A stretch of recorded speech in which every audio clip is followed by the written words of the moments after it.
Video background sound remove করার জন্য সবার প্রথমে আপনাদেরকে গুগল প্লে স্টোরে যেতে হবে, গিয়ে এখানে লিখতে হবে নয়েজ রেকর্ডার, লিখে সার্চ করতে হবে। সার্চ করার পর এখানে একটি অ্যাপ চলে আসবে। দ্বিতীয় নম্বরে যে অ্যাপসটি আছে ওই অ্যাপসটি আপনাদের ফোনে ইনস্টল করতে, আমার ফোনে ইনস্টল করা আছে already. Video background sound remove করার জন্য সবার প্রথমে আপনাদেরকে অ্যাপটির উপরে ট্যাপ দিতে হবে। ট্যাপ দেওয়ার পর এখানে অ্যাড আসবে, অ্যাডটাকে ক্লোজ করে দেবেন।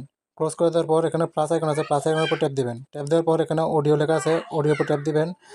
এখানে আপনার গ্যালারি থেকে আপনার অডিও নেওয়ার পর একটু ওয়েট করবেন। ওয়েট করার পর এমন একটা অ্যাড আসবে, ওটাকে ক্লোজ করে দেবেন। করে দেওয়ার পর এখানে দেখতে পাচ্ছেন অলরেডি আমার অডিও এডিট হয়ে গেছে। আমি আমার অরিজিনাল অডিওটা আপনাদেরকে শোনাচ্ছি প্রথমে। 1 2 3 4। এখন আমি আমার এডিট করা অডিও শোনাচ্ছি আপনাদেরকে। 1 2 3। তো দেখতে পাচ্ছেন ভাই কত ক্লিয়ার হয়ে গেছে সাউন্ডটা। তো এখন আপনাদের গ্যালারিতে নেওয়ার জন্য এখানে সেভ আছে, সেভের উপর ট্যাপ দিবেন। ট্যাপ দেওয়ার পর এখানে MP3 আছে, MP3 উপর ট্যাপ দিবেন। ট্যাপ দেওয়ার পর এখানে ওকের উপর ট্যাপ দিয়ে দেবেন। ট্যাপ দেওয়ার পর এখানে ক্লোজ আছে, ক্লোজের উপর ট্যাপ দিবেন।